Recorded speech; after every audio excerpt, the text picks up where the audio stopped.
approval of the agenda. I'll move to approve the agenda as presented. I will second.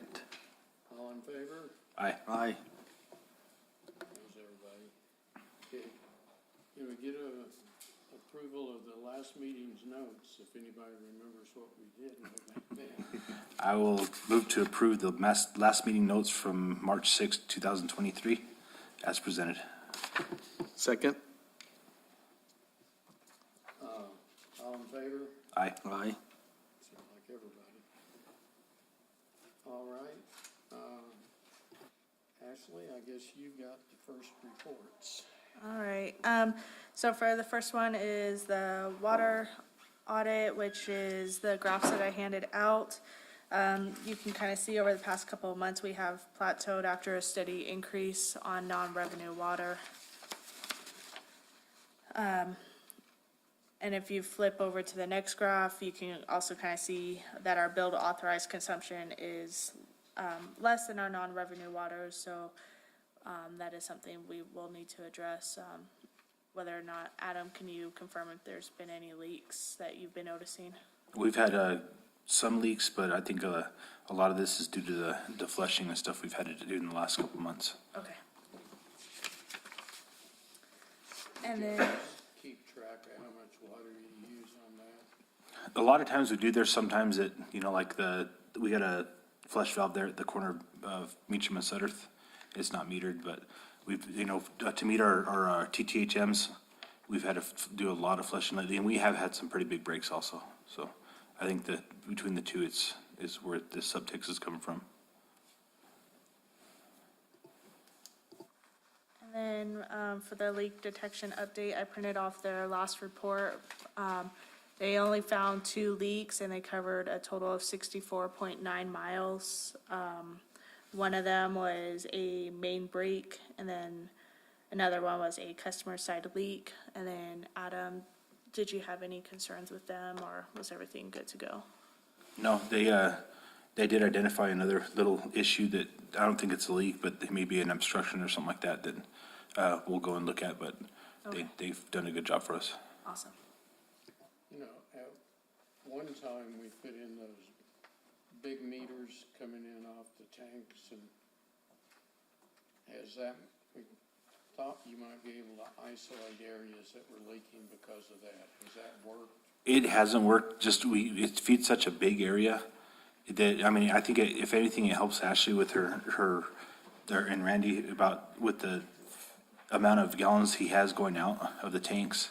But as far as going, there's not isolation within subdivisions, for meters to actually go back to that meter and see where the water was. So it's not really helped us out in that way.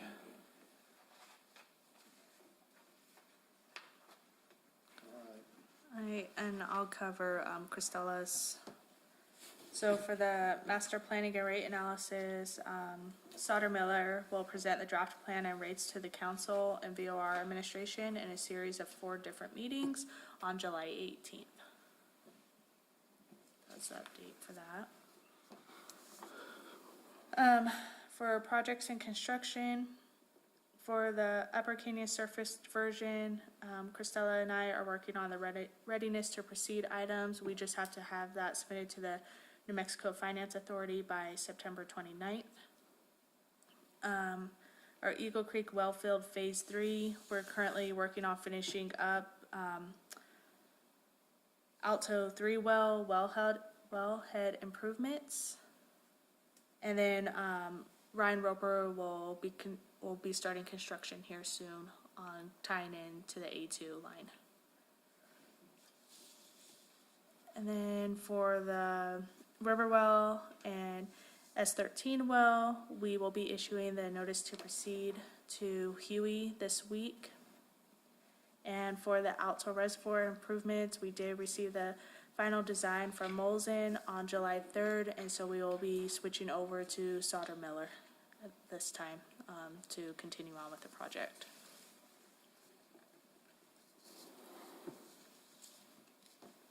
Do I have any questions? All right, Randy, looks like you're up. Okay, Professional services for dam improvements, compliance for Grindstone and Alto dams. The advertisement for the RFP went out on the 6/9. A on-site pre-proposal conference was held on 6/20/2023 at 10 o'clock. No potential bidders attended. Submissions of proposals will be due on the 20th at 3 o'clock. And then the award and contract are anticipated to be on the 9th or June, July, August, the following council meeting, not this one. So do you think you're gonna get any bids if nobody looked at it? Well, actually, I think the incumbent, Yane Associates, will definitely apply for it. And then it sounds like, the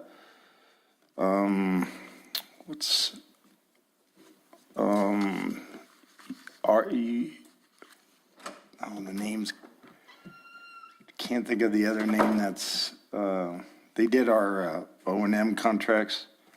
Our O&Ms, manuals, and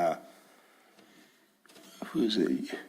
Ron, do you remember the name that did the manuals? Was that Hewitt Zollers No, it's for the, for the O&Ms and the EAPs. God, they're out of Colorado. That's, yes. but, yeah, that's it. Was it AECom? AECom, Okay, I thought it was somebody else that did it. no. The original ones, okay. So, I'm sorry, that's spaced that out, but they're gonna, I think they're definitely gonna apply. The reason they didn't apply last time is it wasn't as much engineering as they wanted, but this is gonna be a little more engineering, so. Any other questions on that one?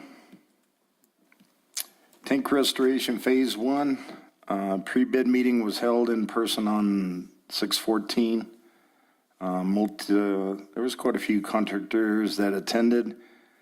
We took the contractors right after the meeting to the site visit, and bid opening was on the 6th or the 7th, 7/6/23. Issues with the bids came up today, and so it's still, the outcome is still pending, so. Hopefully we can award it or go back out for bid, so. Any questions on that one? Grindstone Dam spillway and North Dam crest repairs. Advertisements went out on 6/14. Pre-bid conference was held on Zoom on the 28th. Second mandatory pre-bid conference was held on 7/7, which was last Friday. And then we did a site visit right after the meeting. There was a ton of questions asked, and we were out there for quite a bit. 3 contractors were present, and bids are due on the 20th of July. Any questions on that one? The outlet inspection and survey, the sediment removal. The sediment removal was completed on the 8th, and the inspection video is already completed. Right Water Engineers sent an email to OSC on Friday the 7th, summarizing the recent findings of the sediment removal project. And James already responded. He appreciated the update on it.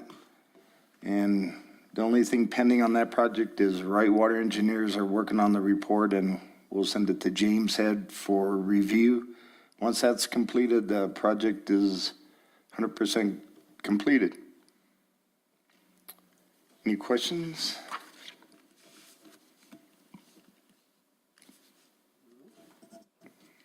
So can you do the next part, Ashley? Yeah. So for the fine screens, the contract for the fine screens has been awarded to Ovivo. SMA provided a quote for the project management portion of the project, and the actual construction portion of the project will go out for bid in July. For the hazard mitigation and stabilization for sewer line, AUI will complete location 8 by the 3rd week in July. They are currently verifying bedrock depths at other locations. Their next location is location 9. For the watershed-based plan, we're waiting for EPA to approve the work plan. Once the plan has EPA approval, NMED will award the grant. And then for stormwater management plan, the NMED Construction Bureau is reviewing the plans for this project right now. All right, Adam, you're up. So we bid out the Pine Cliff water line replacement. We are not going to do the sewer or the streets at this time. We're going to focus on getting the water line replaced, and then they'll patch it, and in the next, we'll do the next portion of that as sewer and streets. But we did go out to bid for that one. The bids are actually due tomorrow, the 11th, and then we will take that to the special council meeting on the 21st, and hopefully award that contract. Cutler repaving, they did fire back up. They've done some patching on Paradise and on Gavilan, and now they're working on Hull Road. So they're going to do a complete mill and over and repave on Hull Road, and then they'll move to Reese Drive, and then Service Road also. And then on Service Road, we'll widen that. We got a contract with White Sands to do a drainage project. So where the bar ditch is, we'll actually put culverts and some drop inlets there to widen that road out a little bit, just because the dispatch and everything going in there. Mary Drive waterline replacement, we did award that contract to MP Chavez. He'll be starting up in the next 3 weeks. We're ordering parts, so as soon as the parts come in, he plans on getting on that and getting that little portion of Mary Drive done. The High Loop design, we're actually taking this to council tomorrow for the CES, for a CES contract through Sauter-Miller to do the design on the High Loop area. So we'll just do the water part of that one also.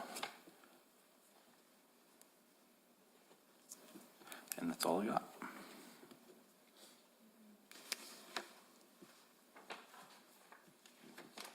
Well, that was quick. That'd be the shortest meeting ever, don't you think? Does anybody else have anything else? You sure you don't want to talk, Marty?